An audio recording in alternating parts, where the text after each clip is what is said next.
Es un placer enorme para nuestra facultad recibir a una persona tan querida como es Carlos Escliar, tan reconocido, tan esperado. Bueno, muchos años de espera de estos eventos y acontecimientos que vamos a vivir estos días, si bien son breves, muy esperados, muy queridos, y bueno, nosotros estamos felices de poder recibirlo. También a ustedes, por supuesto. Yo creo que presentaciones para Carlos no hace falta. Por algo se ha llenado este lugar y tuvimos que cambiar de aula, saben todos y todas, así que no hay mucho preámbulo. Iniciamos en este placer de disfrutar su charla y quiero comentarles que luego de la charla de Carlos vamos a dar unos momentos para alguna pregunta o algún comentario que quieran realizar. 30 segundos. Ya tienen las respuestas preparadas, así que no hay problema. Bueno, saben que la charla que tiene titulado Pedagogías de las diferencias, la educación y la cuestión de la multiplicidad, eso es lo que venimos a escuchar, pero sobre todo a disfrutar de toda su experiencia respecto a educación y tantas otras cosas. Bueno, no hablo más. Literatura, poesía, filosofía, etcétera, etcétera.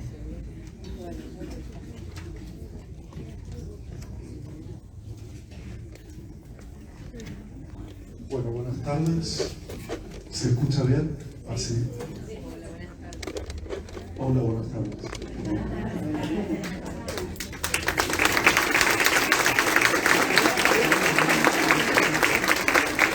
Yo la verdad que creo que acá hay un error o una equivocación, no entiendo mucho lo que está pasando. Agradezco el afecto, me han hecho como temblar, como conmover, pero no sé a qué se debe, si por eso digo que hay un error o esperaban a alguien con el mismo nombre. De hecho, les voy a contar cómo se acabó mi soberbia hace unos 30 años. Estaba yo en Brasil,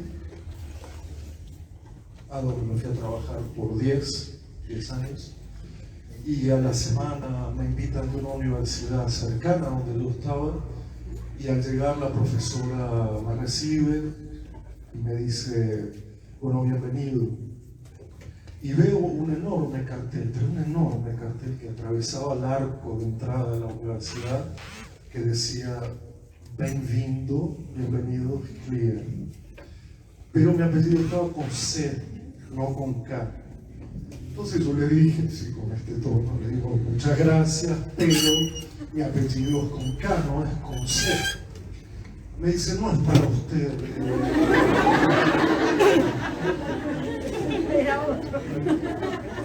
Porque donde yo vivía había un novelista famoso llamado Moacir Escliar, y en Brasil la K no se usa la C. Ese fue el último momento en que creí algo, ya sea Dios.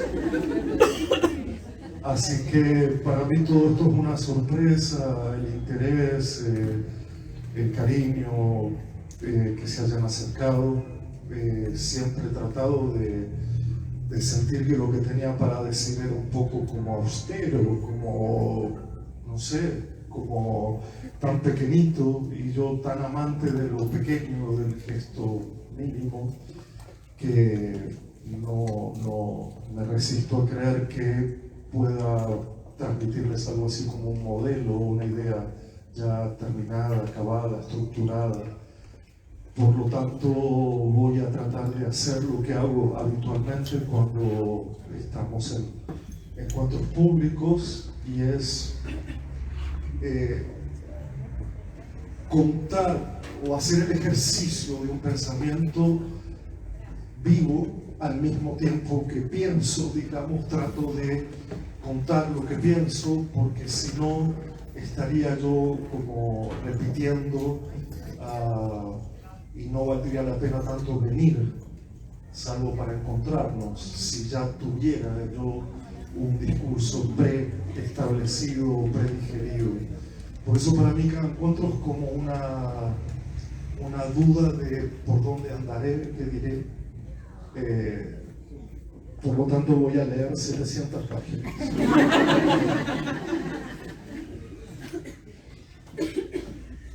No sé si soy, pero también necesito agradecer a esta facultad por lo que va a pasar mañana. La verdad que eso sí que me llamó mucho la atención y Gabriela lo sabe porque cuando me lo dijo también le pregunté, ¿no te estás equivocando de persona?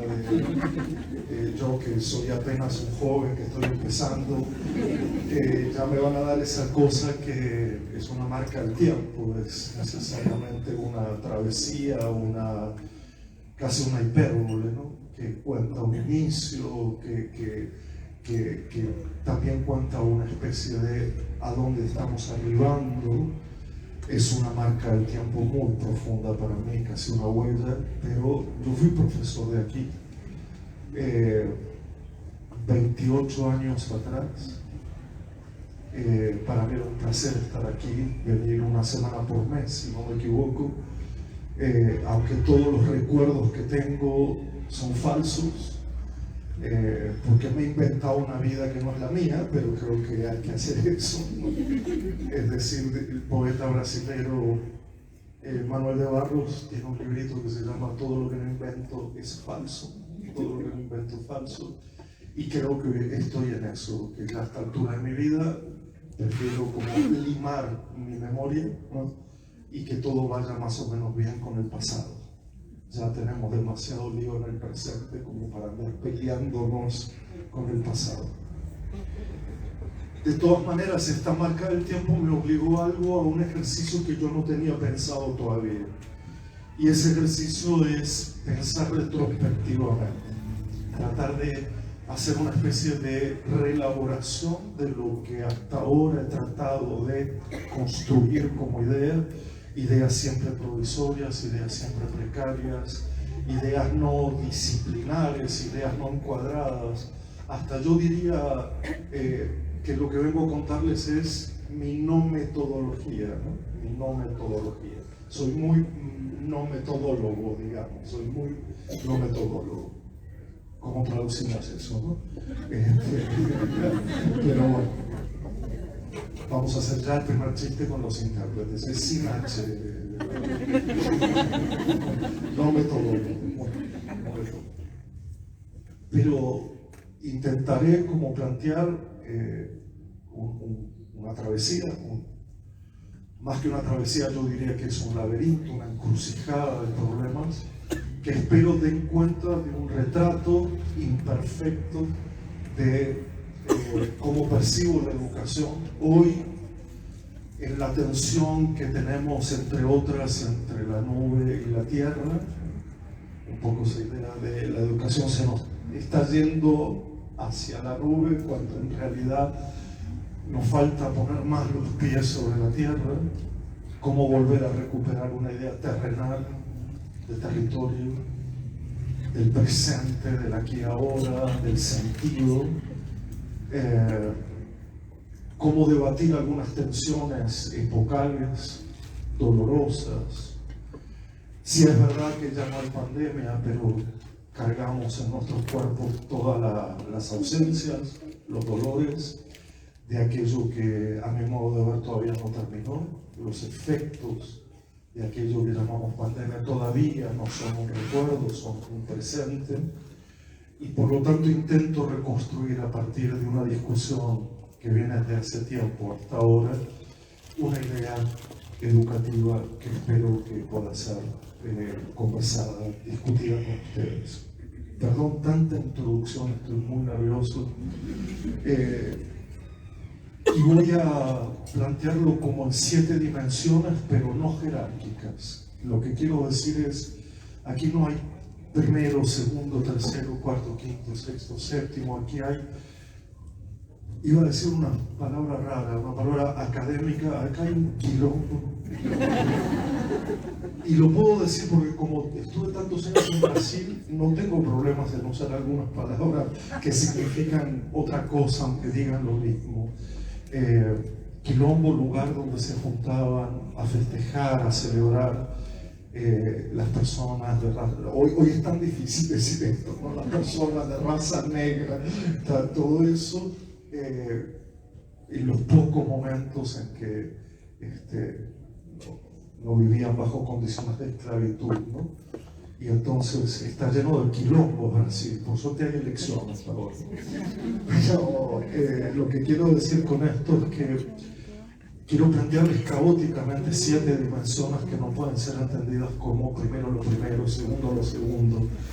No trabajo en gestión, donde necesariamente la secuencia tiene que ser formulada en un sentido prioritario, sino que en este pensamiento que voy a ofrecerles está todo como en el mismo lugar y no hay jerarquías, no hay subordinaciones. Los 7 elementos son igualmente importantes o igualmente poco importantes.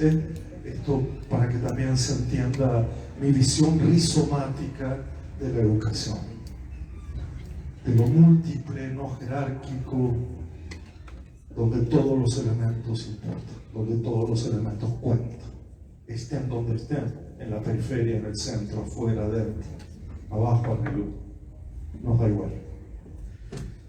Y esos 7 elementos pueden comenzar, pero no como prioridad, en aquello que se promete en el título, y es la idea de multiplicidad.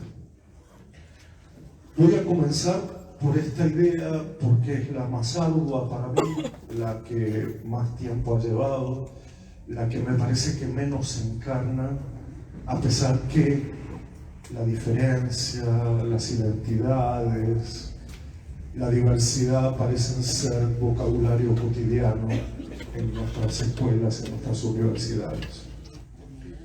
Y voy a empezar por una historia, porque también eso forma parte de cómo se construye a veces una idea.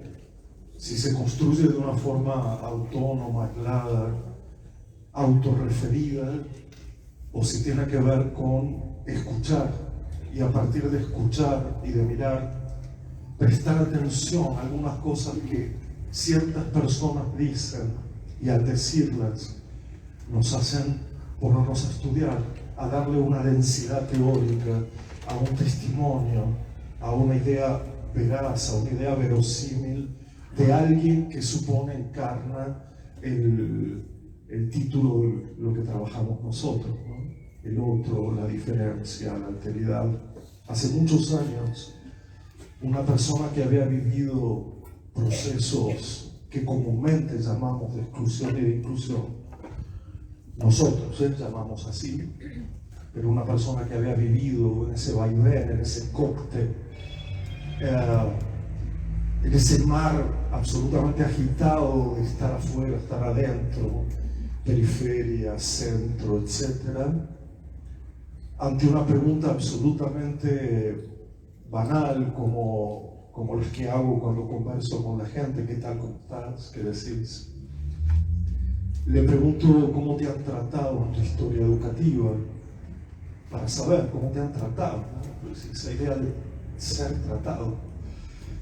Y bueno, me dice que se lo bien, en fin, había ahí como un resquemor, una nebulosa.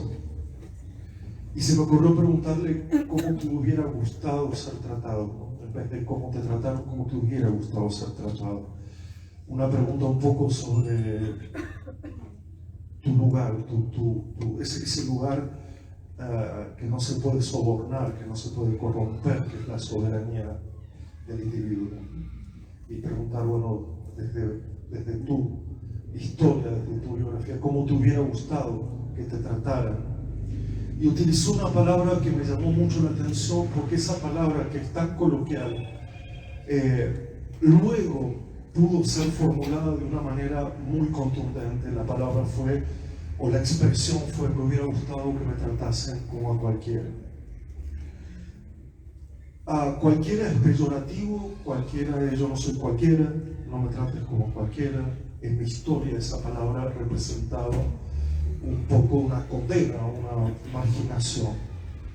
Escuchada en esta persona resignificaba la posibilidad de poder ser como cualquier otro. Y quizá indagando un poco en esta expresión encontraríamos la idea de no ser tratado tan específicamente, no ser mirado con obsesión, en el fondo creo, sin interpretar nada, no ser juzgado, no ser puesto bajo sospecha toda la vida. Ser cualquiera es un poco esta idea de pasar desapercibido, pasar desapercibido. ¿Qué importancia puede tener para alguien en una época de tanta identidad, de tanta política de identidad, de tanta fuerza identitaria como la que vivimos, pedir, por favor, pasar un poco desapercibido? Es decir, lo contrario de una identidad. Lo contrario de una identidad es no ser etiquetado, no tener un nombre preciso, no ser fijado en una identidad inconmovible, incorruptible para siempre. Y esa idea del cualquiera revolucionó buena parte de mi idea sobre qué podría significar la diferencia, la multiplicidad, la alteridad, todas las palabras complicadas que puse. Las junté todas ahora para que no haya problemas.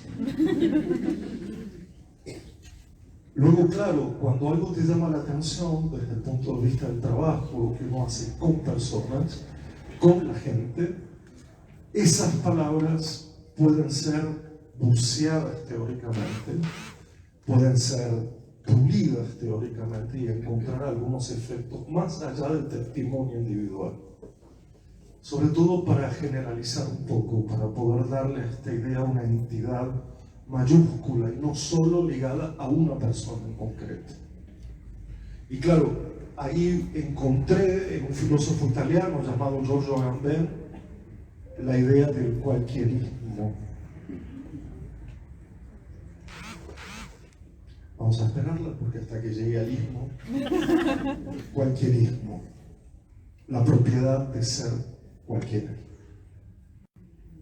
Y curiosamente, cuando encuentro este término formulado filosóficamente, quiere decir la potencia de lo anónimo, en vez de la fuerza, el subrayado de la identidad, el yo soy o nosotros somos. Este es mi nombre, esta es mi identidad. Al contrario, dice Agamben, hay en lo anónimo una fuerza potente de lo político, de lo público, de lo que compone pueblo, de lo que compone un país, una comunidad.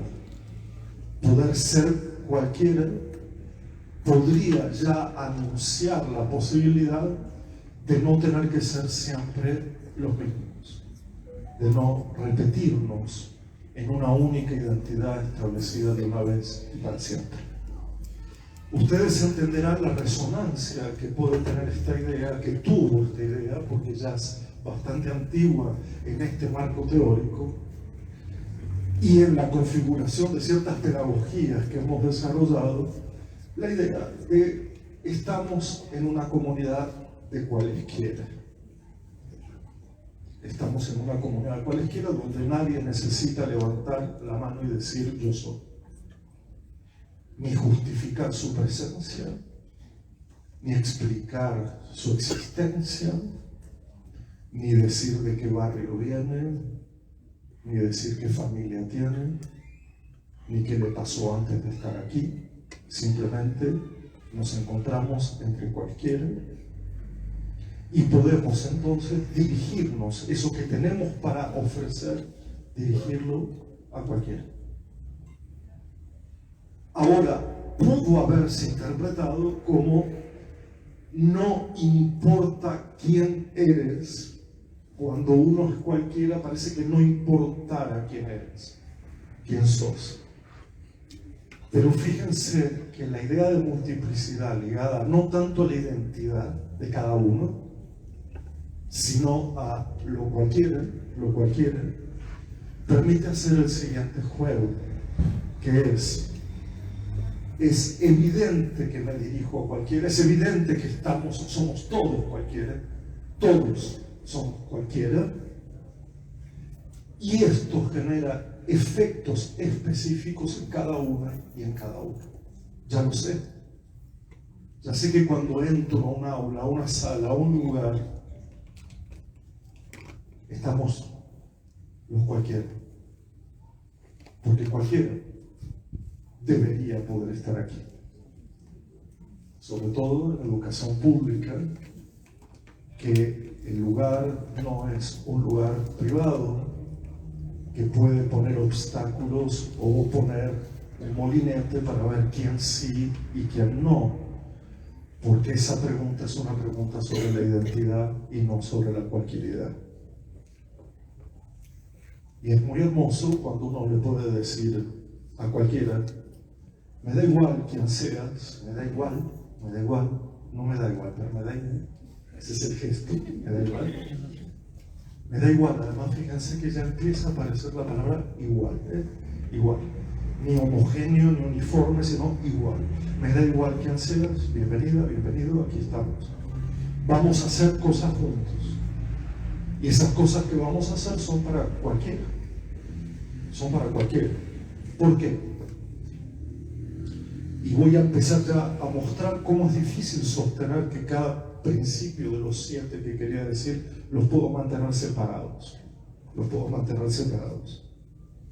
Y es que evidentemente cuando uno dice estoy con cualquiera, aunque tenga efectos sobre cada uno, hay aquí todo un debate sobre lo que es enseñar y aprender.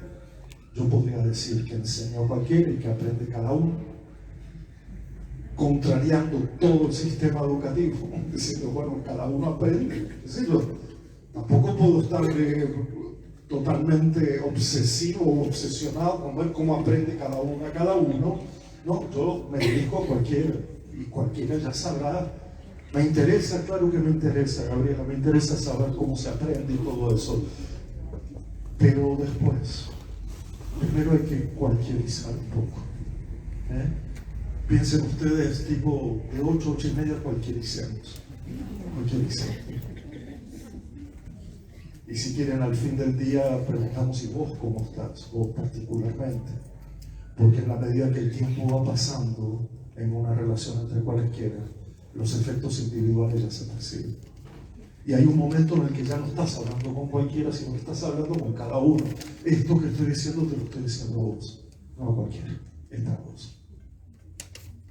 Esto que me estás diciendo no es para cualquiera, no se lo dirías a cualquiera. Esta conversación no es cualquier conversación, se vuelve singular, se vuelve específica. Aquí está todo el arte, toda la magia y todo el misterio del enseñar. Aquí. No se vayan de aquí. Que es, enseñamos a cualquiera, aprende cada uno y ya sabremos, porque no es técnica, porque no soy de tips, ni de tips. No tengo idea cómo dar un consejo al respecto, pero sí una percepción de cuándo nos dirigimos a cualquiera y cuándo es a cada una y a cada una. Ahora va a mejorar, ¿no? Bueno, voy a empezar de vuelta. Muy buenas tardes. Aquí va a haber un error.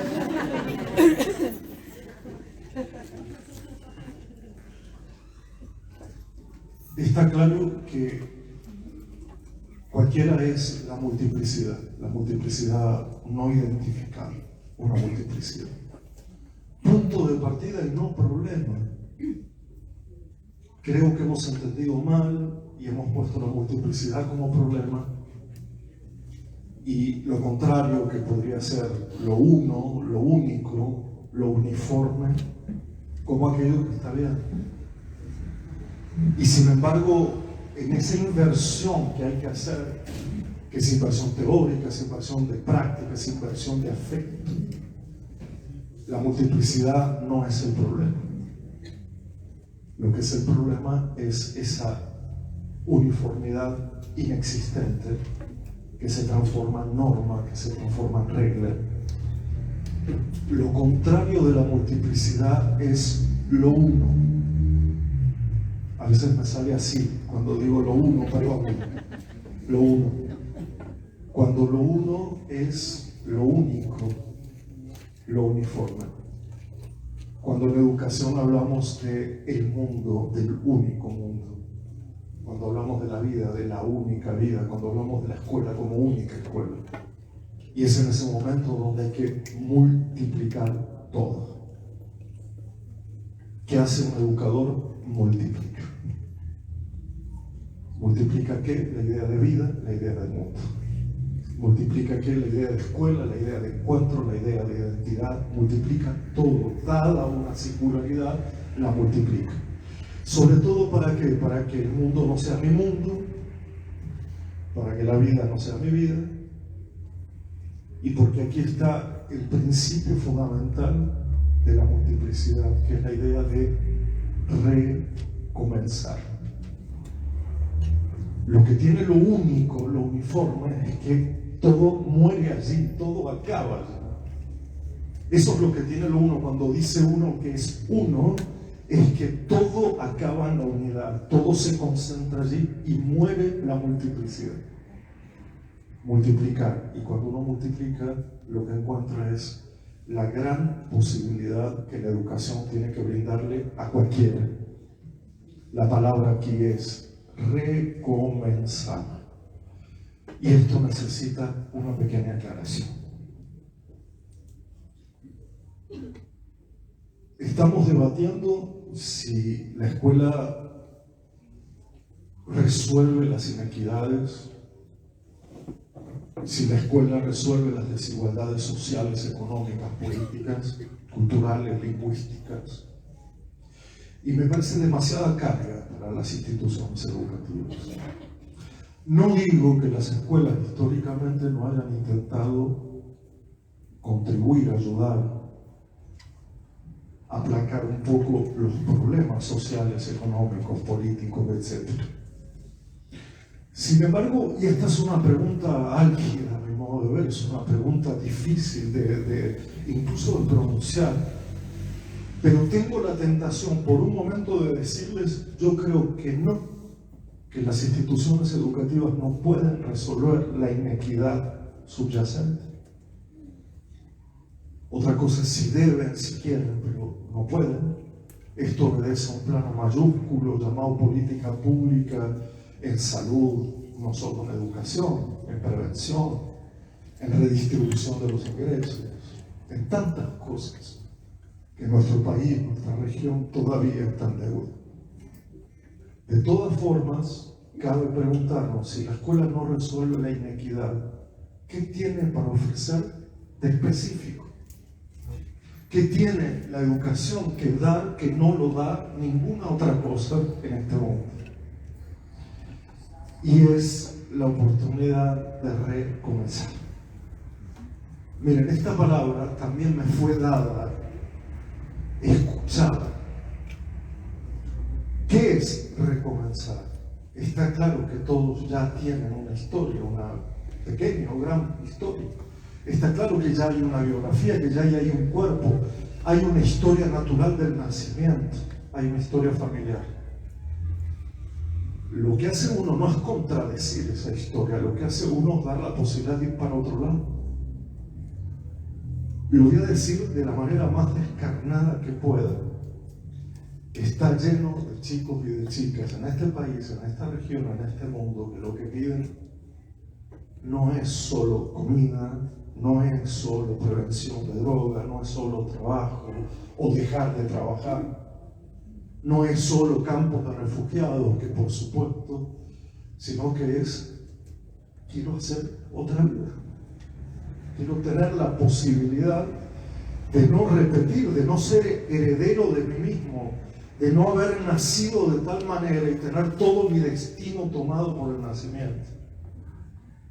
Hasta tal punto es esencial la idea de recomienzo, que es la idea educativa por excelencia, porque quien cree que ya hay destinos trazados de antemano,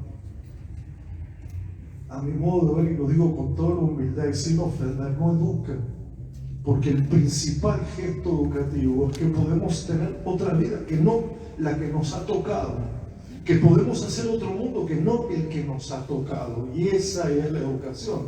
Ese es el trayecto, ese es el lugar y el tiempo en el que multiplicamos la idea de vida. A no ser que pensemos que el mundo está dividido en dos, fatalmente.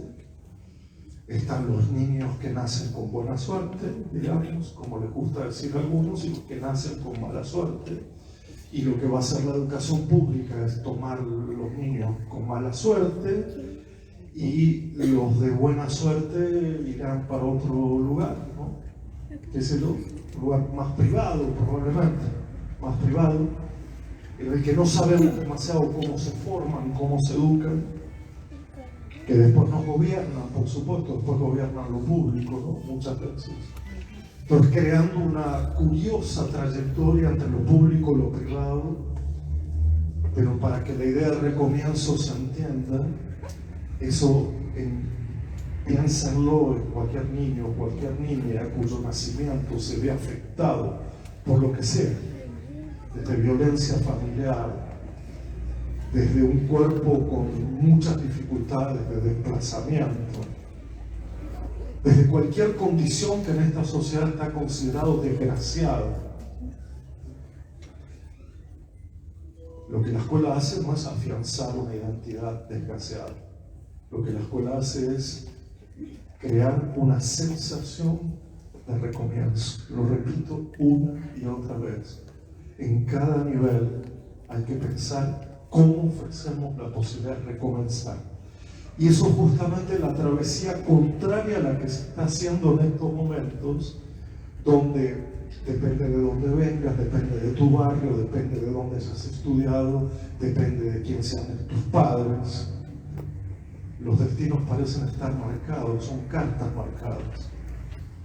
Y yo lo que estoy diciendo es que por el contrario, nosotros somos aquellos que proveemos a las nuevas generaciones de una distorsión entre su historia natural y su historia cultural. Y eso quiere decir recomenzar. Es una sensación. Y entonces, para esa sensación de recomienzo, hubo que hacer, y ya me estoy metiendo recién en la segunda dimensión de este asunto, hubo que trazar con la idea de igualdad una discusión fundamental. Porque de algún modo, cuando digo somos cualquiera, estoy tratando de decir aquí lo que hay es como un clima, una atmósfera, un lugar donde somos iguales, qué sé yo, o donde da igual, me gusta todavía esa expresión, donde da igual quiénes somos, da igual. Estamos aquí y eso ya es fundamental. Eso hace a lo pedagógico. No quiénes somos, sino qué vamos a hacer con quienes somos. No quiénes somos, sino qué vamos a hacer con quienes somos. Pero hay que discutir profundamente la idea de igualdad, sobre todo gestualmente. Y eso quiere decir, ¿cuándo la igualdad? ¿Cuándo? Porque todos estamos más o menos seguros de tener alguna idea de qué es la igualdad, la formulamos más o menos adecuadamente. Con una pequeña, gran diferencia. Mucha gente lo hace como promesa. La deja para más tarde. La pone como resultado final de un largo proceso de desigualdades. La va a plantear allí como si fuera el destino. La igualdad vendrá en algún momento. Háganme caso, porque de aquí a 20 años, de aquí a 30 años, van a entender lo que les estoy diciendo. Mentira, mentira. Hay como un sinsentido permanente en el presente, en lo que hacemos cotidianamente con la promesa de igualdad futura. Y la disputa intelectual sobre la idea de igualdad quiere decir, la igualdad es aquí, ahora, en este momento, o no es igualdad. Y esto, perdonen, pero contradecirá, entre otras cosas, frases que nos gustan mucho, de escritores uruguayos que nos encantan. Cuando decimos la utopía está más al siempre, está ¿no? Horizonte, aquí ahora. El único lugar y tiempo de la igualdad es en este preciso momento. Si no hay igualdad aquí ahora, hay una vana promesa, o hasta yo diría incluso una falsificación de la idea de igualdad, una estafa igualitaria. Un igualitarismo que para muchos también tiene que ver con la inclusión, porque se puede escuchar esto como, y si en vez de igualdad ponemos inclusión y decimos la promesa, no era ahora cuando me iba a emocionar. Y no me emocioné, solo eso me quedó un poquito. Pero tengo que anotar entre la idea 2 y 3 emocionarse. A todo planificado. Concretamente, cuando cambiamos la palabra igualdad por inclusión, también hay una promesa, algo que algunos han llamado la voluntad inclusivista, pero que de algún modo lo que hace es postergar en nombre del gran objetivo de la inclusión final o de la igualdad final. Ya llegará la igualdad definitivamente. En el peor de los escenarios, porque se espera que llegue en la vida adulta, ya que no está aquí ahora, ya que no está entre nosotros, y no hay nada más desigual y más caprichoso y más crítico que la vida adulta, porque esa es la vida del trabajo, donde otra vez empieza la desigualdad, empieza la exclusión de otra manera, etc. De tal modo que en esta segunda dimensión hubo que encajar la idea de igualdad, de recrear esa idea de igualdad como concepto temporal. Y como concepto temporal, quiero decir, es un concepto puesto en el presente. ¿Y qué efectos promueve? Que uno pueda mirar instituciones por su atmósfera inmediatamente y decir acá hay una atmósfera igualitaria, o inmediatamente ves que aquí hay pura desigualdad. Pero además y fundamentalmente lo que uno puede ver es qué efecto provoca reunir cualquiera lo múltiple, el recomenzar y la igualdad. Y ahí ustedes comienzan a hacer un tejido, una especie de hilvanado sobre 4 palabras que promueven una idea inicial del hacer escuela o del hacer educación. Repito, una suerte de atmósfera de igualdad en el presente, porque eso lo que produce es que el presente tenga sentido, por fin un presente que no sea o promesa o insoportable, porque además lo que logramos con un presente de igualdad donde se pueda recomenzar y exista lo múltiple es que tenga sentido individual y que podamos estar aquí y ahora. Vaya pequeña cosa que no solo la pandemia nos quitó, sino también las 3 décadas precedentes a la pandemia. Fue un ataque sistemático al aquí y ahora.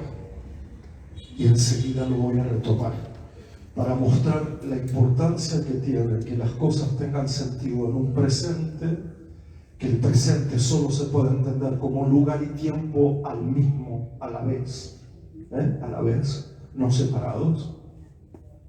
Y como eso tiene que ver con hacerlo público, hacerlo común, que es otra de las ideas esenciales de lo educativo.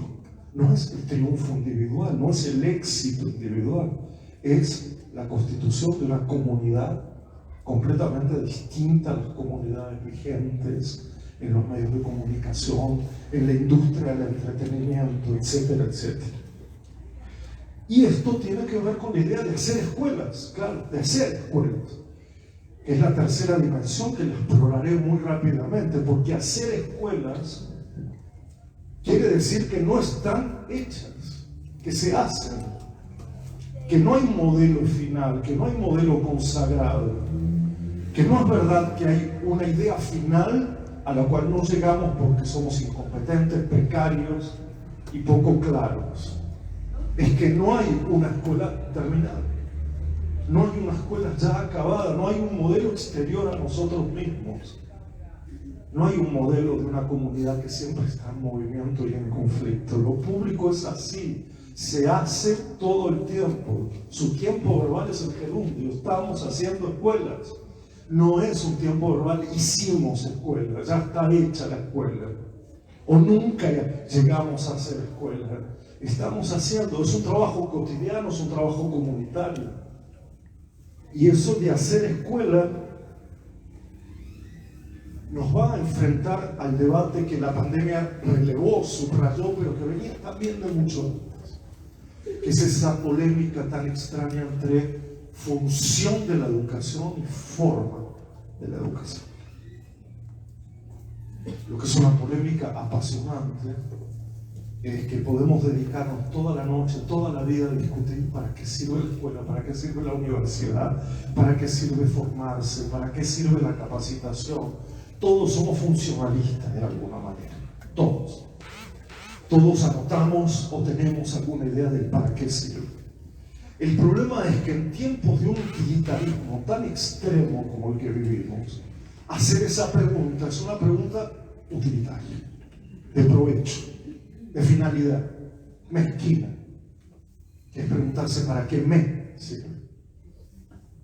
No es preguntar para qué sirve la institución educativa enclavada en una ciudad, en una sociedad, en una comunidad, en un país. Es preguntarle a mí para qué me sirve. Porque ese es el utilitarismo capitalista reinante. Las cosas, si no me son útiles, no me sirven.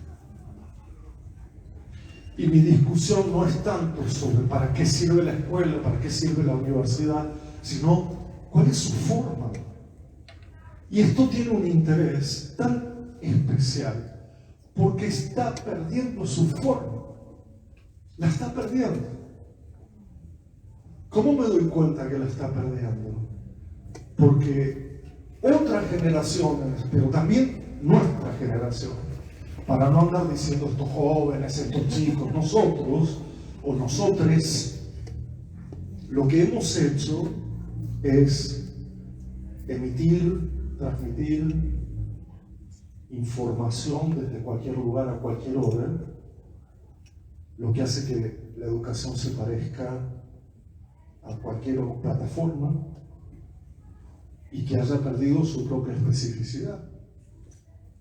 Para mí el dilema no es hoy cómo nos parecemos a los Instagramers, a los YouTubers, a los coaching, a los influencers, con todo respeto, sino cómo no nos parecemos. Ay, ay, ay. El otro día no sé dónde lo dije y había una influencer muy famosa. Pero todo se dirimió al saber cuántos seguidores tenía cada uno.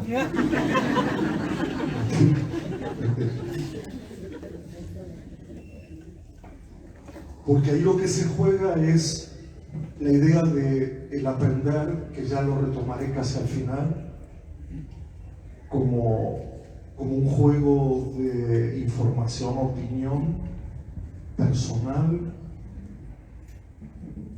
mediada por algún tipo de trueque o comercialización de la información y del conocimiento, y por lo tanto ni es justo ni es generoso.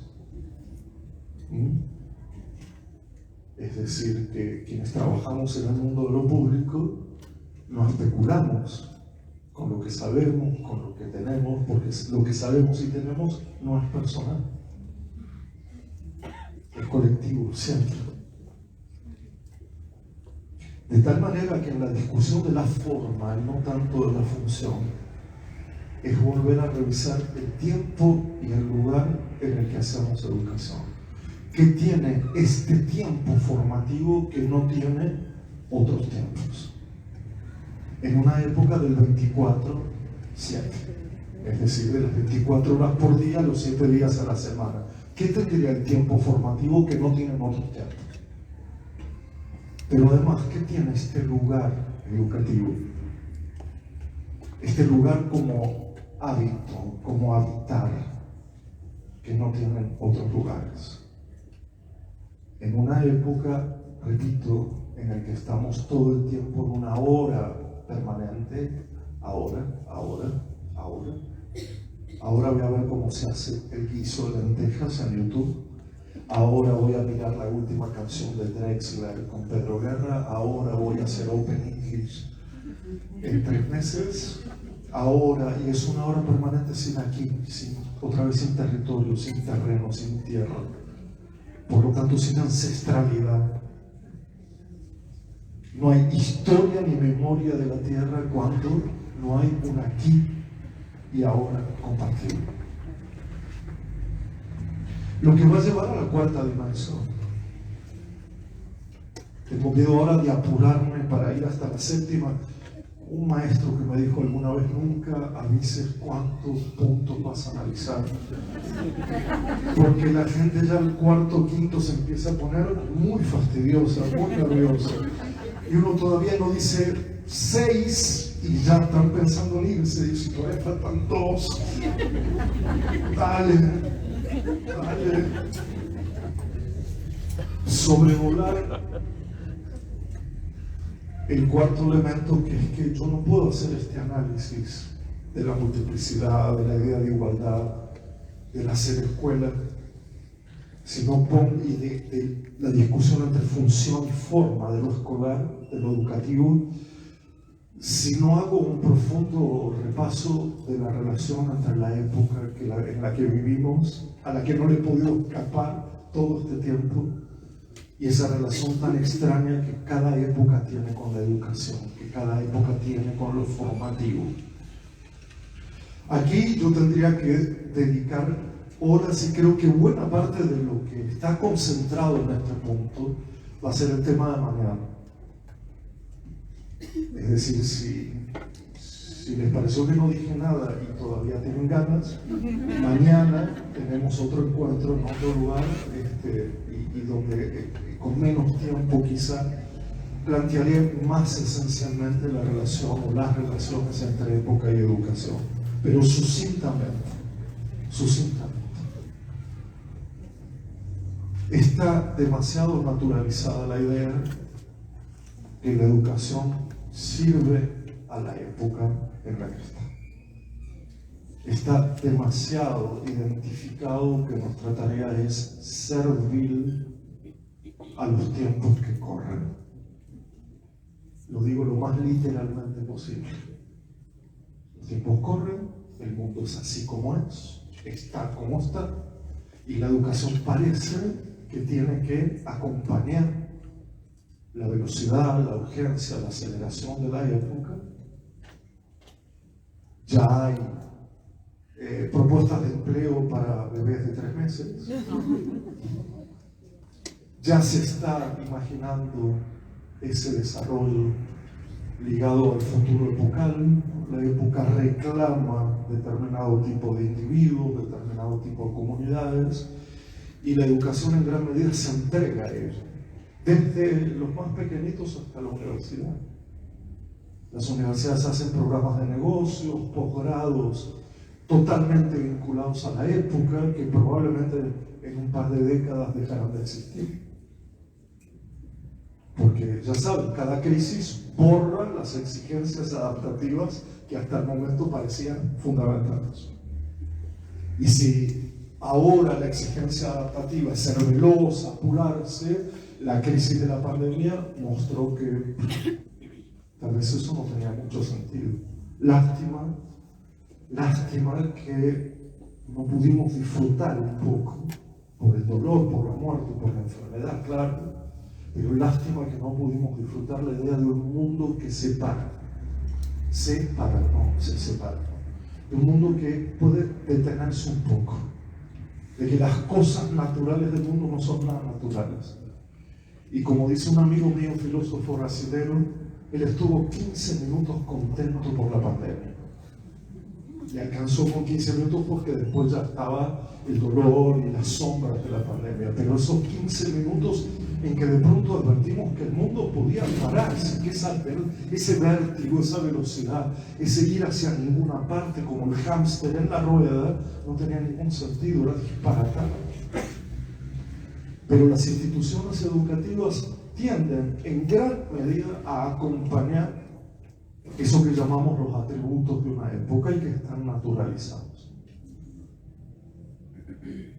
Claro, algunos me dirán que también criticamos a la época, que no solo tenemos una relación servil o de servidumbre con la época, que muchas se oponen, resisten a la época, y por eso existen las pedagogías críticas, las pedagogías emancipatorias, las de la indignación, las de la intolerancia freiriana.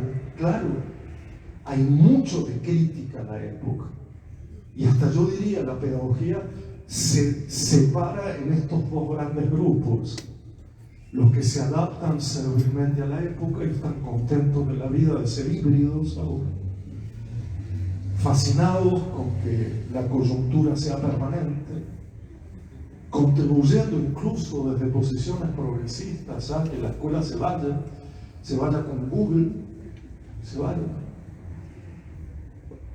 Pero también hay esas pedagogías críticas que muestran con una cierta sospecha que esa relación entre época y educación no puede ser tan adherente, tan adhesiva, tan transparente. Hasta yo diría, hay experiencias pedagógicas que no son ni adaptativas ni críticas, sino que están como fuera de época. Yo les he prestado mucha atención a esas experiencias. Por ejemplo, ¿qué diré, no? ¿Qué ejemplo daré? He trabajado muchos años con educadoras de museos. He trabajado muchos años con educadoras y educadores de arte. Hemos trabajado décadas enteras en la educación especial, lo que se llamaba educación especial. Y a mí que no me vinieran con las exigencias adaptativas de la época, porque ¿para qué si después los iban a abandonar, ignorar, desechar? Si por definición ya la época cree que son individuos y comunidades desechables, por lo tanto, ¿para qué adaptarlos a las exigencias de la época? Y hacían cosas bonitas. Lo dije así como mendocino, ¿no? Hacían cosas bonitas. Lo que voy a plantear en esta cuarta dimensión es, a mi modo de ver, una pregunta. Nada más que una pregunta que mañana trataré de darle vueltas. Y esa pregunta es: ¿la educación es una continuidad del mundo tal como es, tal como está, tal como se nos presenta, o es su interrupción? Y para mí esta es una pregunta con música de suspenso o de terror, o como quieran poner de atrás, ¿no? Quieran poner de atrás. Pero de verdad, además de que soy un terrible partidario de la función educadora de la interrupción, es decir, ir contra la naturalización. Y mucho más yo diría ir contra esa idea de que cualquier atributo naturalizado sea virtud. Ahí es donde más me enfado, ahí es donde más me enojo. Cuando decimos este mundo está acelerado, sí, ya sé, pero ¿en qué momento eso se transforma en una virtud? Esta es la época del cerebro y del aprendizaje, sí, está bien, pero ¿por qué eso puede ser virtuoso? Esta es la época de la inclusión, esta es la época, no sé, sí, está bien. Naturalizamos, hasta ahí estamos en esta época, claro, ¿cómo no vamos a naturalizar? Somos hijos e hijas de esta época. Pero lo sutil es el momento en que un atributo de una época no solo se naturaliza, sino se vuelve una virtud que acatamos y a la cual entonces consideramos las exigencias adaptativas formativas. Ese es el momento sutil en el que el educador o la educadora podría interrumpir. ¿Usted de qué trabaja? Soy interrumpidor de primaria. Yo trabajo a la noche en un secundario interrumpiendo. ¿Cómo se llama el jardín de infantes? El oso interruptor. El osito interruptor, ¿verdad? Entonces, lo que estoy tratando de preguntar aquí es si la tarea es continuar, extender el mundo tal como es, tal como se presenta, o interrumpir. Hacer un ejercicio permanente, grave, consciente de interrupción. Repito, interrumpir el atributo de una época que por alguna razón se ha vuelto virtuoso y no sabemos por qué. preguntarse por la aceleración, preguntarse por el neurocapitalismo, preguntarse por la pérdida de la infancia, preguntarse por el destino de la niñez, preguntarse por el presente educativo. Todo el tiempo están interrumpiendo una naturalización de época, porque en el fondo acá está la trilogía que compone todos nuestros debates. De un lado, emancipación, liberación, todas las funciones que enunciamos de la escuela y de la educación. Primer día de clase, la escuela emancipa a los individuos, o segundo día de clase. Educar para la libertad, educar para la ciudadanía, educar futuros lectores, educar. Todo esto tiene que ver con educar en valores democráticos, en la justicia, en la igualdad. Está así formulada esa función al lado. Segundo elemento de la trilogía, exigencia adaptativa o exigencia de rendimiento. Y entonces inmediatamente hay que empezar a calibrar, ¿no? Porque uno dice emancipación, exigencia de rendimiento. Liberación, exigencia de rendimiento. O exigencia adaptativa. Y hay además una tercera pata por ahí, que es la de la racionalidad evaluadora, omnipresente. Parecía la tercera pata, pero en realidad es la primera. Todo el sistema está calibrado y tenido de una racionalidad evaluadora que nos obliga a naturalizar la educación como exigencia adaptativa y dejamos para algún momento la libertad, la igualdad, la fraternidad, la justicia, o como quieran llamar. Me pregunto si no tenemos que recuperar un poco esa disputa cotidiana entre estos tres elementos que componen nuestro debate.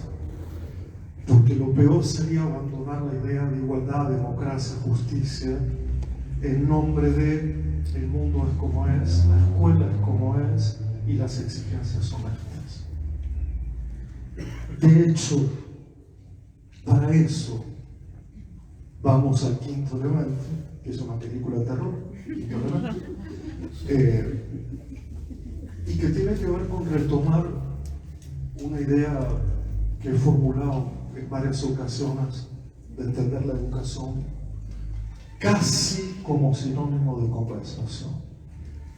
Casi, no digo que sea exactamente una conversación.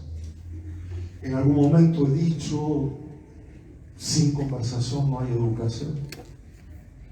Pero esto, más que ser una frase póster, no quiere decir mucho. Pero hurgando en el interior de esta idea, de que si no conversamos no hay proceso formativo, si no conversamos no solo no hay afecto, sino que no hay saber, no hay experiencia, no hay existencia. Y la conversación educativa no es cualquier conversación. No es conversación entre amigos, no es conversación de ascensor, no es conversación de hospital, no es conversación de comida. Es una conversación sobre qué vamos a hacer con las vidas y con el mundo. Si luego lo quieren poner en términos de materias, pero en el fondo, historia, geografía, matemáticas, tienen que ver ¿y qué hacemos con la vida y con el mundo? ¿Qué hacemos con lo que conocemos? ¿Qué hacemos con lo que estamos haciendo? Y yo tomo dos ideas de conversación en tiempos en que ni el diálogo es posible, aunque nos invitan permanentemente a dialogar, se aprietan gatillos, ya saben. De tal manera que yo, para pensar en la conversación educativa, he tomado como dos modelos muy obvios, muy evidentes. Uno, la conversación ancestral, la de tener tiempo para conversar, la de dar tiempo, lo que además emparenta la figura del educador con una figura muy precisa y muy preciosa, que es la de aquella que da tiempo.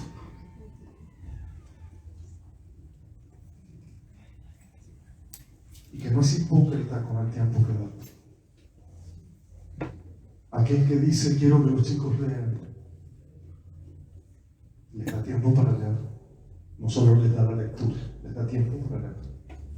Aquel que dice es importante que los chicos jueguen, ¿no? Les da tiempo para jugar. Pero somos como dadores del tiempo, y no por algo generoso particular, porque es nuestra tarea, nuestro oficio. Nuestro oficio tiene que ver con el tiempo, una vez más. Damos tiempo para que eso que nos planteamos como relevante, fundamental, esencial en la educación, se pueda cumplir. Damos tiempo. ¿De verdad querés que los chicos aprendan no sé qué? Bueno, se enseña, pero se da tiempo. Y ese modelo de la conversación ancestral también tiene que ver con lo narrativo. Sin duda que está presente, que no es cualquier conversación, porque lo que es narración de la vida, narración de lo biográfico, narración del mundo. Tan lindo como lo decía Alessandro Barico, el escritor italiano, en la novela Novecento, ¿no? Mientras tengamos una buena historia para contar y alguien con ganas de escucharlo, no estamos jodidos de verdad. Perdón por la palabra de verdad. No estamos jodidos de verdad mientras tengamos una historia que contar y alguien que pueda escuchar o mirarla o apreciarla. Y también tiene que ver con elegir un tipo de narrativas a otras. No naturalizar que la última narrativa siempre es la mejor, la más nueva. Ser ancestral en la conversación significa la historia del mundo y de las vidas. Entonces es recuperar un gesto narrativo, un tiempo para conversar, pero también es saber qué narrativas elegimos, cuáles no olvidamos, cuáles quedan olvidadas para siempre, cómo recuperar lo mitológico que es la base de lo narrativo. Esto lo decía también un filósofo alemán. Decía, si abandonamos el pasado, no es que solo se pierda una cierta memoria de hechos históricos, que se pierde la narración del mundo. Nos sumamos a la nada, decía. Somos herederos de nada si matamos el pasado. Pero la narrativa es a su vez hija de las mitologías. Y hay que volver a componer este mundo de la conversación, por un lado, entendida como lo ancestral, lo que tiene que ver con el tiempo y la narración. Pero el otro modelo que tomo son modelos muy imprecisos, pero tienen que ver con los cuentos que los viejos le contaban a los chicos. Tienen que ver con aquello que alguna vez, quizá no muy adecuadamente, yo llamé abuelizar a los educadores. No sé si era muy adecuada la expresión, volver más abuelos, abuelas, para no tener relaciones morales, sino relaciones narrativas. Y por supuesto que ennieticemos más a los chiquilines, para que esa relación, repito, no esté cargada de lo cognitivo moral, sino de lo ético estético. Y el segundo elemento de esta idea de conversación, yo he vuelto al viejo Sócrates, al que mataron por conversar, justamente, al que de alguna manera no pudo seguir conversando en el lenguaje jurídico porque no era su lenguaje, y que en su pelea con los sofistas, con los vendedores del lenguaje, con los estafadores del lenguaje, con los que te enseñaban a decir las verdades a cambio de dinero, a cambio de alimentos, Sócrates decía, conversar es la búsqueda cooperativa de la verdad. Ahí pueden buscar la discusión que él tiene con los sofistas, con Calicles en particular, o con Gorgias, su maestro, para ver cuánto se desesperaba por relacionar cierta idea de verdad, no de la verdad mayúscula, verdades pequeñitas, con la idea de la conversación como búsqueda cooperativa. Es un fiel reflejo de cómo vivimos en este país, ¿no? Andamos todo el tiempo buscando cooperativamente la verdad. ¿O no? Y vamos al sexto. Eso quiere decir no que falta uno, faltan dos todavía. Sin embargo, el sexto ya lo he formulado de varias maneras y lo que voy a hacer ahora es simplemente retratarlo o sintetizarlo de otro modo.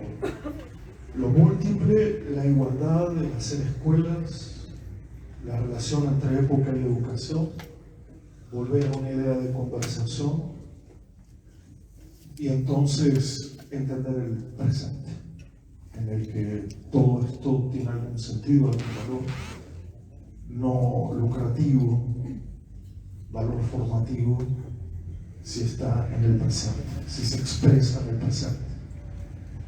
Hace 40 años, un filósofo llamado Virilio, en Estética de la Desaparición, un libro muy raro, muy curioso, mostraba dos problemas que prefigurarían el mundo contemporáneo y creo que ha acertado desde él.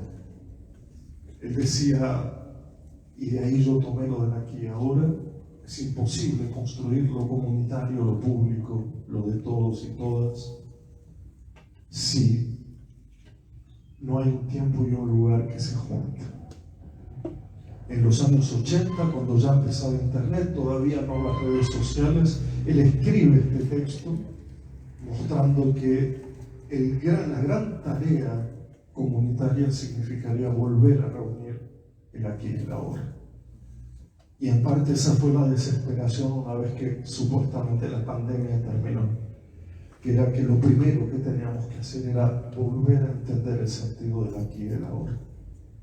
Y por eso mi rebeldía frente a cómo se aprovechan algunos de las coyunturas para volver permanente aquello que todavía ni siquiera conversamos. Y el aquí y el ahora, es decir, tiempo, lugar. Sin un tiempo y un lugar común, la construcción de lo común se pierde. Pero 10 años después, el mismo autor, Virilio, dijo aquello de que le daba la impresión que con las nuevas tecnologías estábamos más cerca de los que están lejos y más lejos de los que están cerca. Los años 90. Creo que podemos celebrar que su frase, su doble texto, no solo el aquí y el ahora, sino también el cerca y lejos, es algo que se ha radicalizado y exagerado tanto que casi diría como una necesidad imperiosa de que las instituciones educativas, a diferencia de otros lugares y tiempos que también transmiten información, opinión, se dedique al aquí y al ahora y a revisar la idea de qué es lo que está cerca y qué es lo que está lejos. ¿Cómo le prestamos atención de verdad a que está aquí y ahora?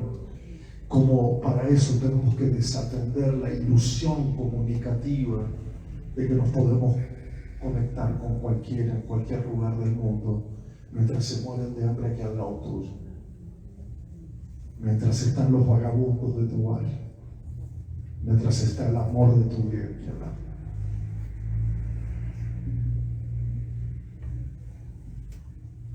Y ahora sí, entonces, buscarle de alguna manera el final a esta pedagogía de la diferencia, de la multiplicidad, un final posible, un desenlace.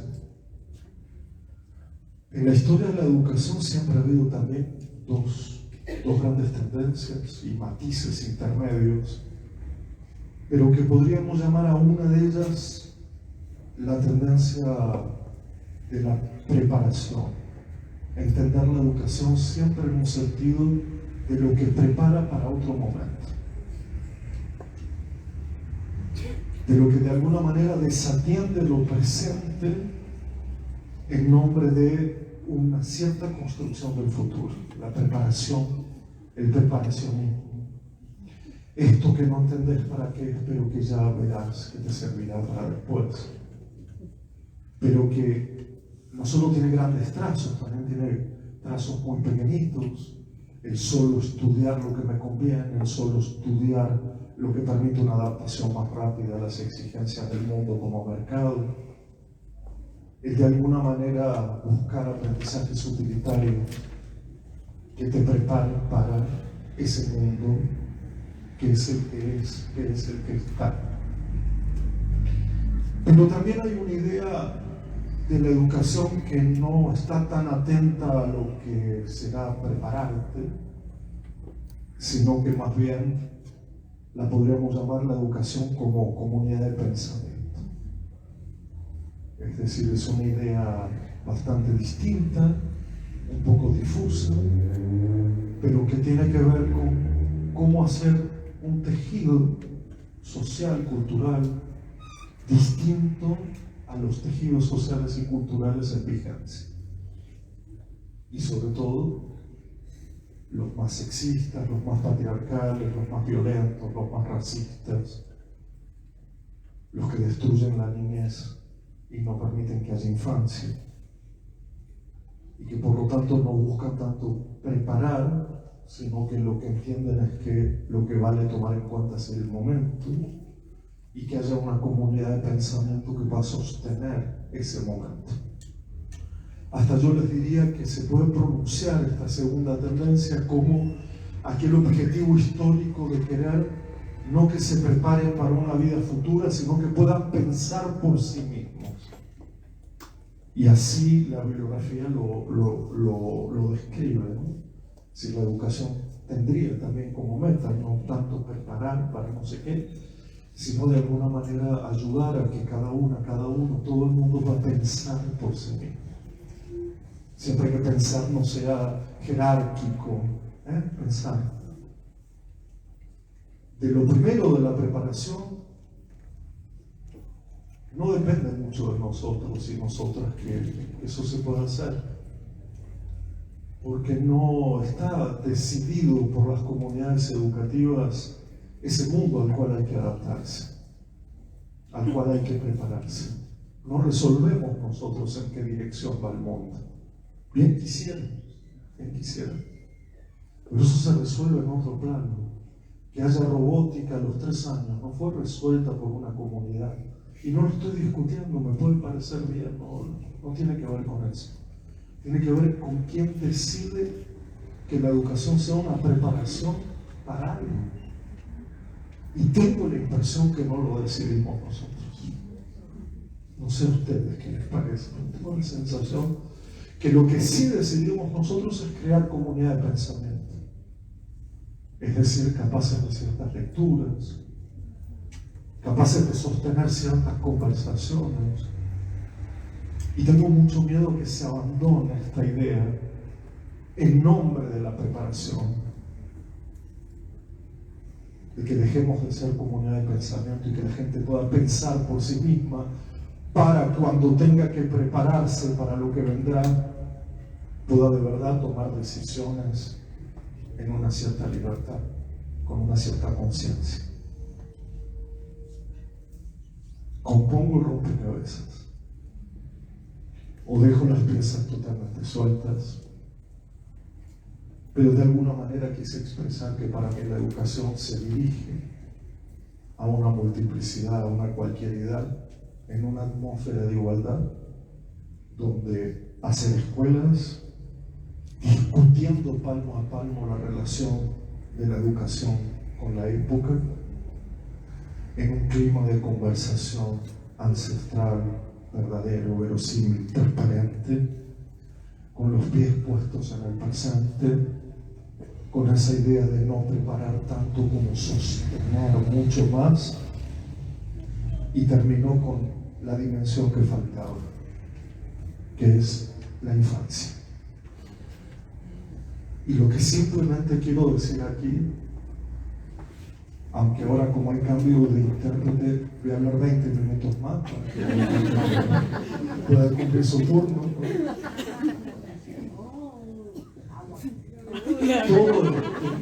Todo esto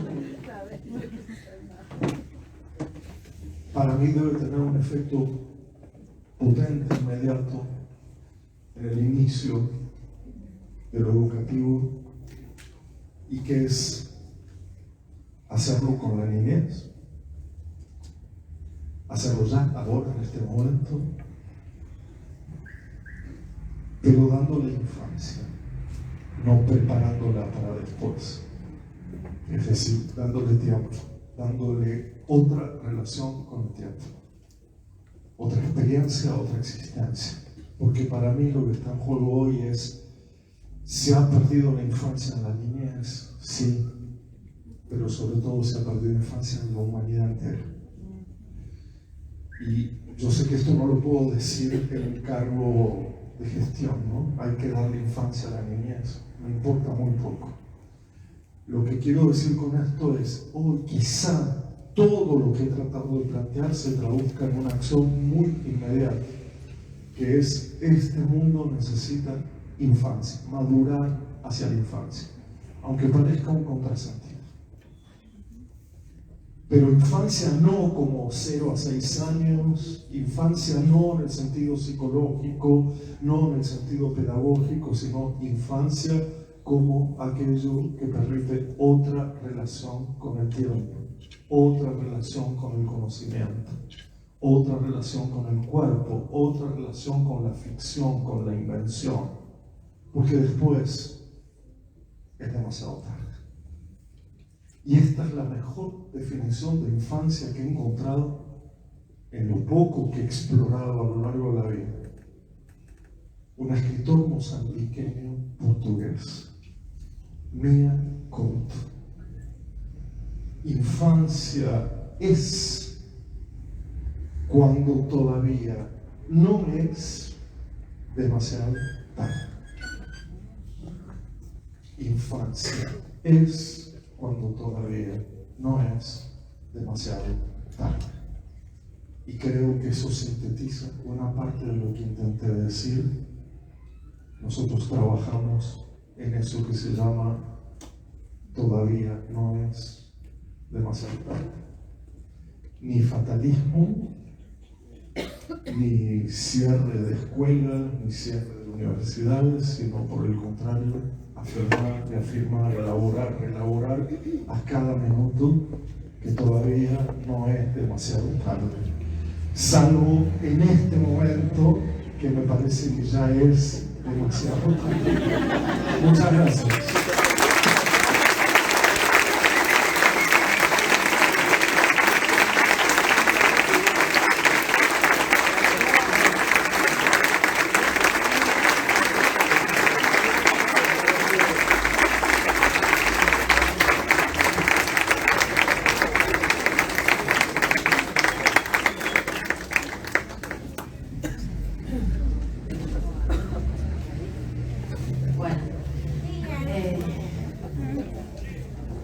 Mucho más que agregar, ¿no? Ha sido muy enriquecedor para todos y todas.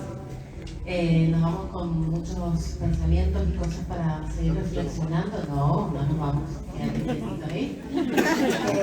Yo creo que, ha habido gente de San Juan, no sé si, ¿verdad? Un montón de gente.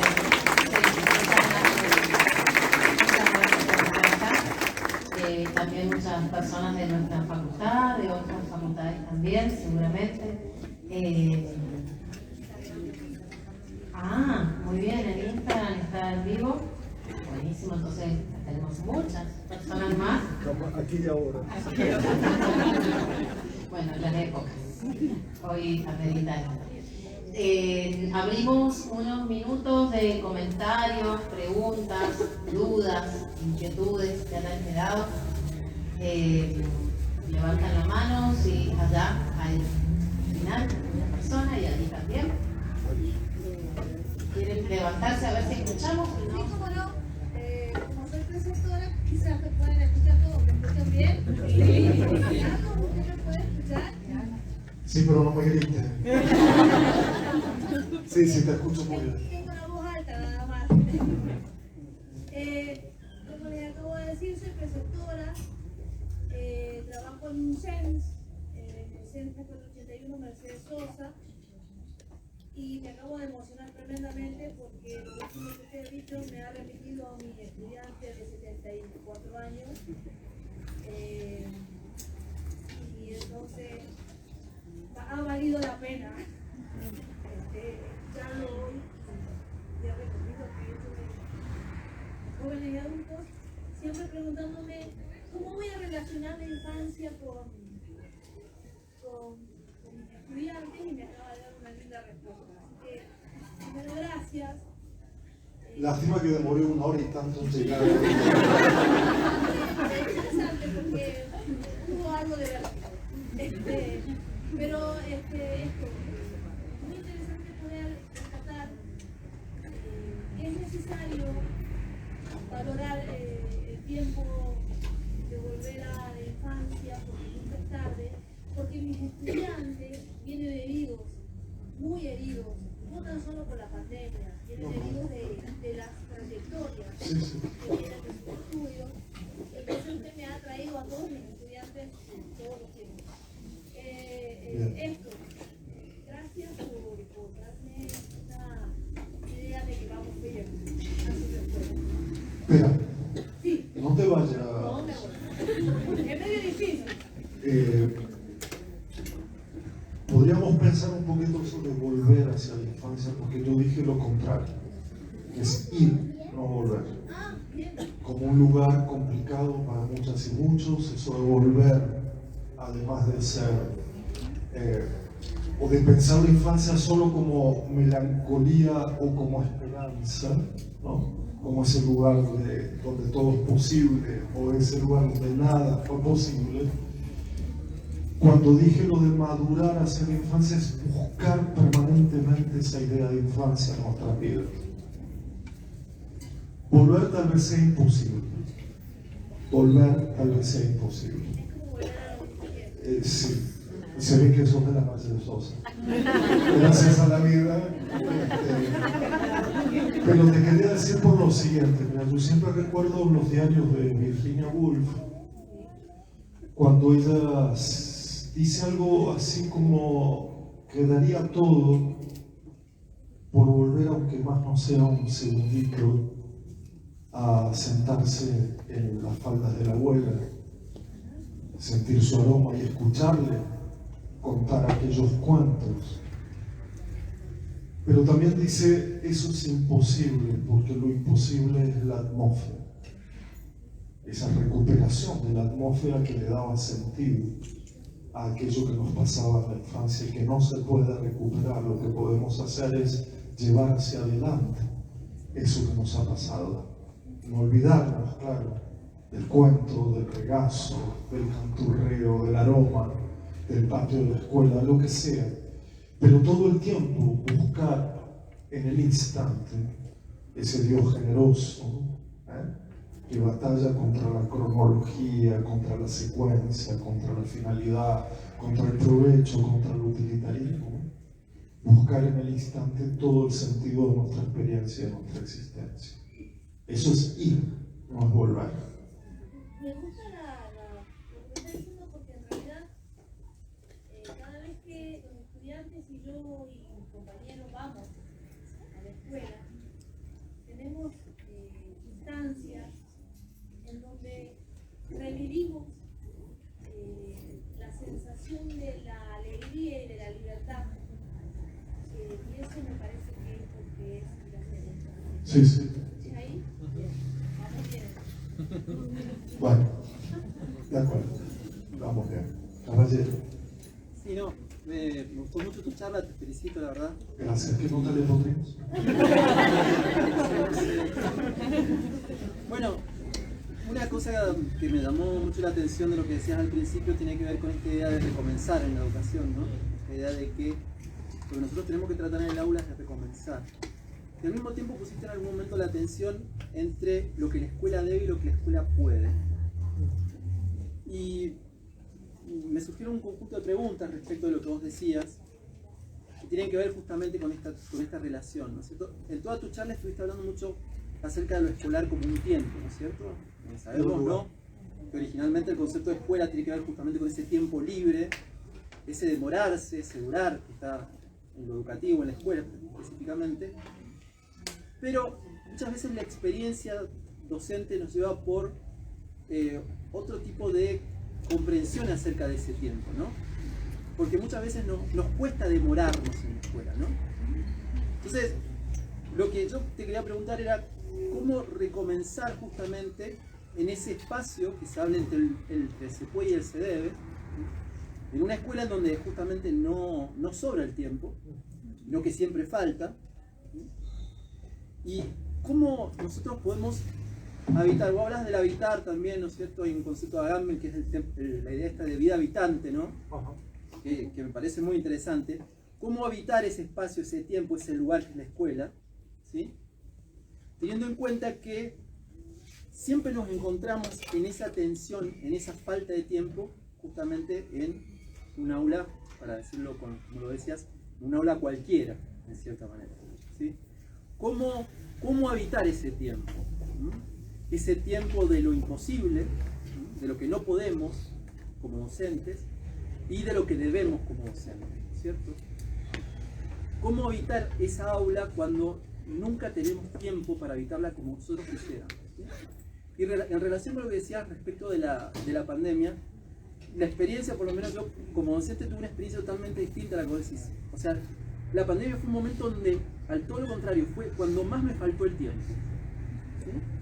O sea, donde no hubo un momento en donde yo tuviera tiempo realmente de educar a mis alumnos. Porque inmediatamente empezó la pandemia y tenía a la regente, a la directora, pidiéndome explicaciones, ¿sí? Diciéndome, ¿qué está haciendo con su tiempo? ¿Sí? Y todo el tiempo te llamaban, te pedían un informe, te pedían esto, te pedían lo otro. Entonces, bueno, ¿cómo evitar ese tiempo entre el se puede y el se debe? ¿Sí? Bueno, muchas gracias.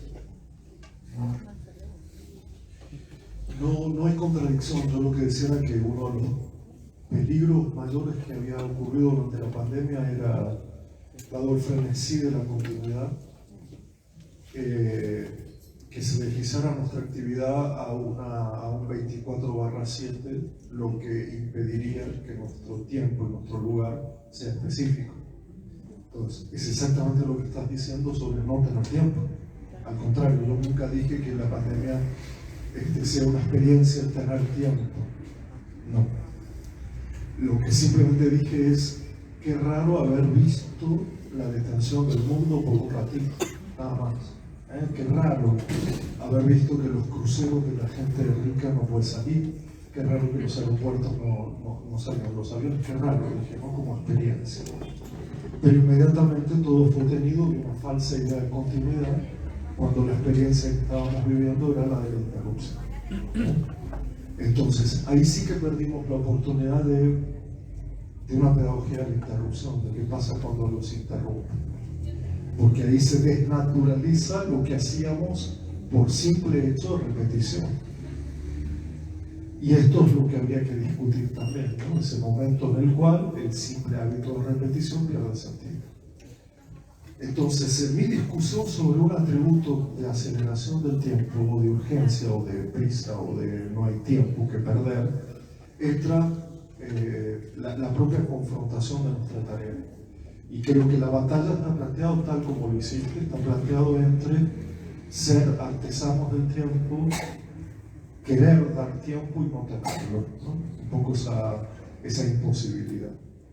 Recordar también que en el origen la palabra escuela no era solo tiempo libre, o tiempo odioso, o tiempo liberado, o tiempo suspendido, sino que también era un lugar distinto donde el tiempo puede perderse.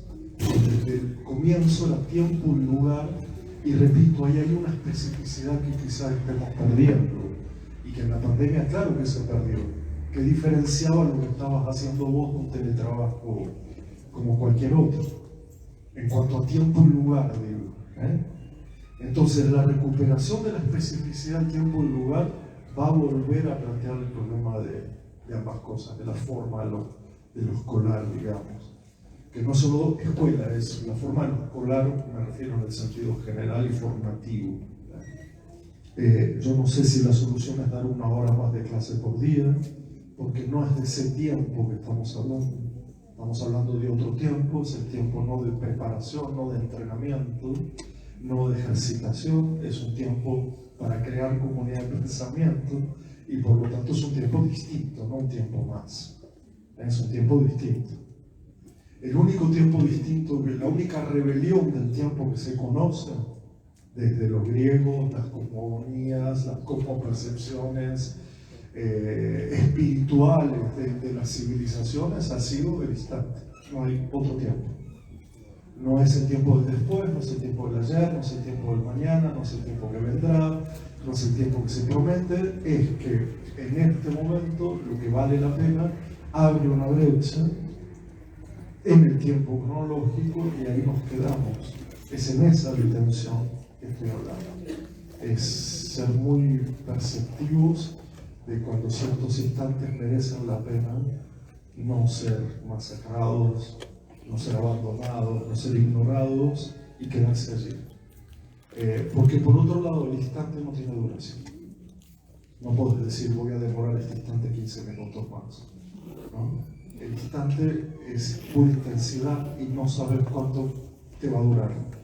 Y estoy seguro que vale tanto la pena ese instante que lo cronológico se puede readaptar siempre. No es verdad que porque te detengas en el instante estás perdiendo el tiempo. En realidad estás abriendo una brecha del tiempo, pero no lo estás perdiendo. Creo que estamos valorizando demasiado los aprendizajes. Y miren que me olvidé de hablar del tema, pero esta es una época que pone el aprendizaje en el centro de la escena y eso también le hace al tiempo un compromiso con el aprendizaje jovial, como lo llama Gambert, ese aprendizaje que cree que lo puede todo, el propio Open English como gran metáfora del aprender hoy, que significa que en 3 meses lo tenemos resuelto. ¿Pero para qué? Para un lenguaje utilitario, un idioma utilitario, un idioma que te sirva para otra cosa, o sea, que siempre entra en el tiempo del provecho, en el tiempo de la utilidad. Yo decía alguna vez que nos podríamos dedicar un poco a mostrar el vínculo que hay entre conocimiento e inutilidad. Y que quizás eso abra de verdad otra idea del tiempo. Siglos enteros que la humanidad experimentó sin ningún tipo de fabricación final, ni ningún objeto nuevo, ni ningún producto resultante de esa experimentación. En las matemáticas, en la física, en la literatura, en la filosofía, la especulación, la experimentación. Eso ya es otra idea del tiempo. En cambio, el conocimiento utilitario se mete en el cronos de una manera absoluta. En fin, espero como haberte contestado. Hoy me parece que ese vínculo entre conocimiento e inutilidad es el que daría más chance de poder abrir el tiempo. Y que eso muchas veces se hace muy bien en el jardín de infantes. Mi idea era que eso llegara hasta, no sé si a la tercera edad, pero sí por lo menos a la universidad, ¿no? Ese vínculo desinteresado con el saber, saber para nada, saber porque sí, volver a estudiar un instrumento para nada, porque sí, volver a hacer una relación con la arcilla para nada, porque sí, volver a estudiar un idioma para nada, porque sí, saber un teorema de matemática para nada, porque sí. De esa escuela también hablo. Y creo que eso crearía una relación con el tiempo muy distinta.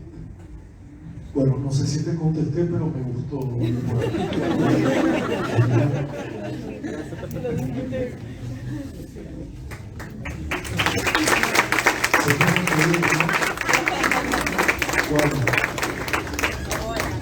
Nos vemos a fines de octubre por allá.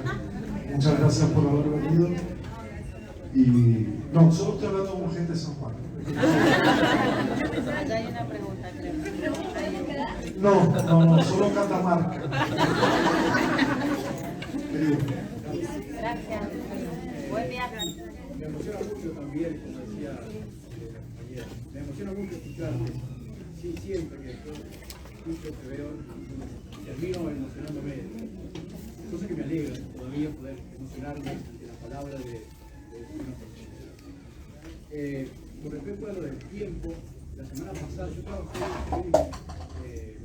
docente en un CAE que se llama acá en Mendoza, vulgarmente se dice centros de apoyo escolar, no me gusta ese nombre, pero bueno, recibimos chicos y chicas con dificultades de aprendizaje. La semana pasada comienza un niño y me pregunta, ¿cuánta tarea vamos a hacer? No lo sé, pero ¿y si no termino cuando sea el tiempo de salir al recreo?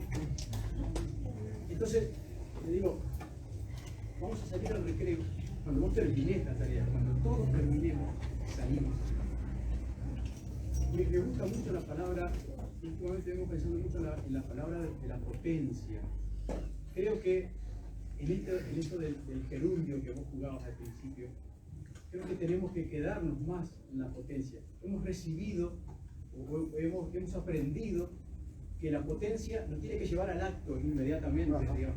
Y creo que la potencia quizás pueda ser un poder ser siendo, digamos, y no un actualizarlo, ¿no? Quizás esto de detenernos en la potencia. Y a mí me gusta mucho en este sentido poder pensar, y ahora quizás lo complejizo más, escuchándote, en una pedagogía de lo imprevisto, que tenga que ver no con justificar lo que va sucediendo, digamos, pero sí con ir estando atento a lo que va pasando para que los cuales quieran podamos estar y formar una comunidad, ¿sí?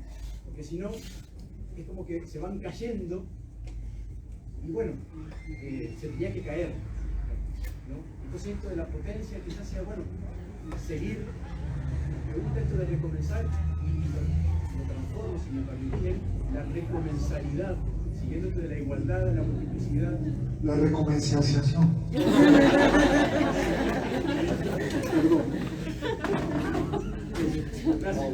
Gracias. Sobre los efectos que puede provocar lo que se diga, lo que se comparta, uno muchas veces no tiene idea. Te agradezco que lo compartas. Yo estaba pensando hace poco más en la impotencia que la potencia, porque creo que hay hoy una idea de aprender que solo quiere revelar su cara potente, ¿no? De que todo es posible aprender, que es cuestión de voluntad, esfuerzo, etc. Cuando en realidad aprender también juega al no puedo, que para aprender se necesita el no poder hacerlo, ese poder de no hacerlo, ¿no? Que hoy está terriblemente separado de la experiencia de lo humano y es convertido en una acusación personal, ¿no? Quien no tiene éxitos por su propia culpa, porque está todo disponible y lo que está disponible es pura potencia, es cuestión de estar ahí todo el tiempo, ¿no? Perdonen que repita porque estoy muy enojado con Open English. Y además les escribí una carta, pero no sé si va a llegar a alguien. Porque ya me tenían de mal humor, digamos, pero acusar a la gente, como lo hacen en sus publicidades, de postergar el aprendizaje de algo, usted está perdiendo la oportunidad de su vida, usted es un procrastinador, el sello, la gente parece que no solo no sabe inglés, sino que además no tiene ropa que ponerse, no está afectada, o sea, asocian esa idea de no saber inglés con cosas ridículas, ¿no?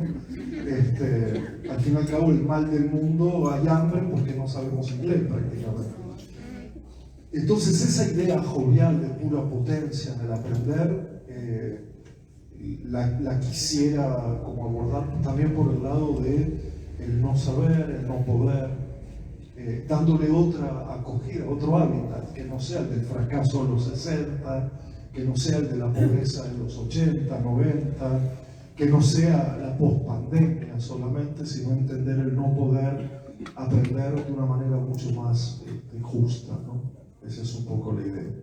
Pero en el fondo, digamos, coincidimos, es un comentario más que hago sobre esa cuestión. Y de cuánto se naturaliza un atributo y se vuelve virtuoso. En el Día de las Infancias había una publicidad, todavía no les escribí, pero estoy a punto de escribir, que decía: regalarle velocidad a tu hijo. Y creo que eso cristaliza, ya sin eufemismos, la época, ¿no? Y cómo se ha naturalizado y puesto en virtud de que una chiquilín o un chiquilín puedan querer para el Día del Niño, de la niña o de las infancias, más megabyte de conexión. Es curioso. En una época además donde todo eso, pero es tema de mañana, pero no sé especular, no sé. Responde a la pregunta de qué puede significar hoy tener un mundo. Yo no te digo el mundo propio, el mundo personal, el mundo íntimo, tener un mundo en el sentido formativo de la palabra. Si todavía tener quiere decir algo. Porque nosotros estamos habituados a decir tenemos internet, pero es que no lo tenemos. Perdonen si no lo sabían, pero no es nuestro. Eso que decimos que tenemos todas las películas a disposición.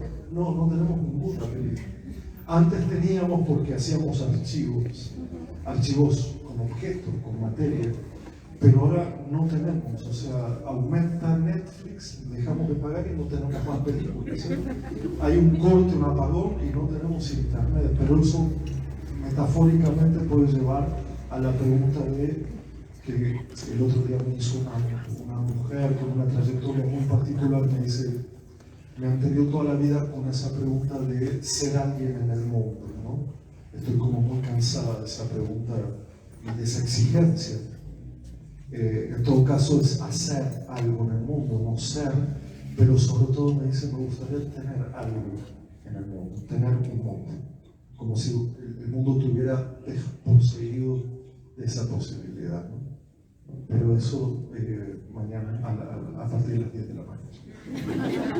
Bueno, en Ciudad de México, total, se transmite y qué sé yo. Sede campus. La Facultad de Educación, sede campus. En la Facultad de Educación, sede campus. No es muy difícil lo que vas a plantear, ¿no? No. Porque sí. Pero complejo.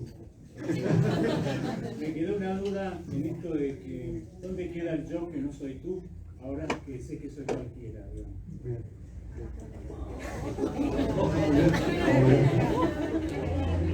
Así me voy caminando. Siempre dije que en educación el yo era lo menos importante de todo.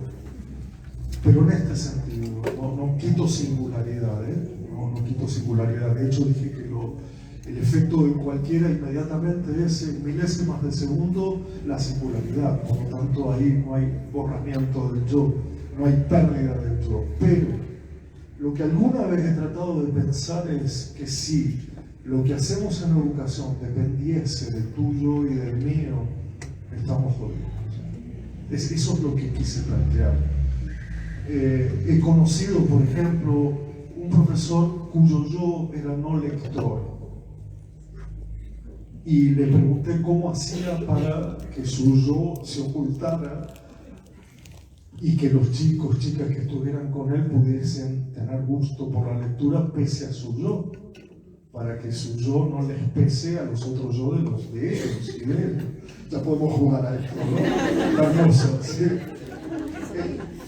Entonces, otra parte de nuestra tarea consiste como en ocultar ese yo personal, ¿no? Como disimularlo, como si hay algo que ese yo ignora, saber correrse y poner el mundo, como dejar pasar el mundo, ¿no? Entonces es un yo muy particular, el del educador. A mi modo de ver, no soy psicólogo, pero hablo de un yo desdoblado, que la psicología diría que eso es esquizofrenia o alguna otra cosa, pero desdoblado entre el mundo personal y el mundo general, a eso me refiero. Entre que no puede coincidir tu mundo personal con el mundo que pones sobre la mesa cotidianamente en tu trabajo con los demás. Porque sería un mundo siempre pequeño, un mundo convencional. Todos somos de una vida convencional, no somos gran cosa. Por lo tanto, correr ese yo que no se abandona, porque soy yo, y soy consciente de que lo corro para que el mundo pueda pasar, la complejidad del mundo, la belleza del mundo, la gravedad del mundo, sobre todo el mundo que no conozco, que no sé, que no es el mío. Siempre juego con estas dos preguntas que aparecen a diario sobre ¿y esto qué tiene que ver conmigo? Que preguntan mucho los chicos, ¿no? Cuando vos Sí, vamos a leer qué sé yo, esta novela. ¿Y esto qué tiene que ver con nosotros? Y un poco el argumento es que nada, justamente, que no tiene nada que ver contigo y que por eso lo ponemos sobre la mesa, porque no tiene que ver con lo que ya somos. Pero también esa pregunta de ¿para qué me sirve? Bueno, para nada, justamente porque no sirve para nada, que vale la pena conocerlo, porque no te va a plantear una exigencia de rendimiento. Esto es otra cosa lo que me estabas preguntando vos, pero creo que esa idea de disimular un poco el yo, no hacerlo tan presente, o que no dependa de tu yo esa relación, o que el yo se debilite, se fragilice un poco para dar paso al mundo, supongo que es la respuesta que podría darte. Gracias. No sé si es un aplauso o un beso o un desatado.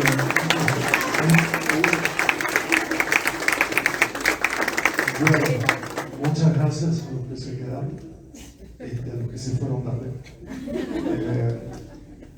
Quedamos de aquí a 28 años, entonces yo vendría cada 28 años. Bueno, muchas gracias y hasta la próxima. Nos vemos.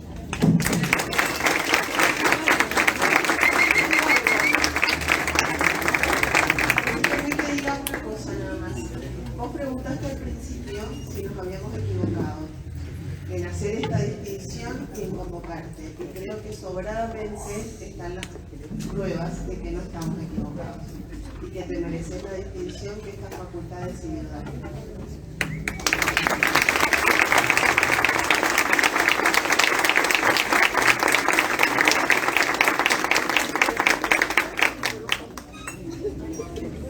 Bueno, como dijo